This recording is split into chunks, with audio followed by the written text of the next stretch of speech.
Hello everyone and welcome back to our YouTube channel. In this video, I'm going to show you how to fix Wipr 2 mobile app not working. First, we'll start with something very simple, yet powerful. So over the time, apps store temporary files to load faster, but sometimes those files get corrupted and the app starts acting weird. To resolve this issue, we will first head over to our device settings. From here, scroll down and tap on General. Once you're in the General Settings tab, look for iPhone Storage option and tap on it. Over here, you can either search for the app or you can scroll down and look for it. Then tap on the app. On the next screen, you need to tap on the Offload app option. A confirmation pop-up will come up. Now tap on the Offload app option here.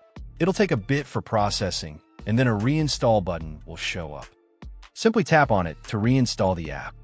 This should resolve the issue, but if it doesn't, then you need to check if the app is running an older version. Head over to App Store. From here, double tap on this search icon in the bottom right corner, and then search for the app. Once the app comes up in the search result, and if you see this update button right next to the app, simply tap on it to make sure you're running the latest version of the app. However, if you continue to encounter this issue, then you will need to completely reinstall the app, which usually resolves the problem. Head over to this screen the way we did before. And over here, tap on the Delete App option here to uninstall the app from your device.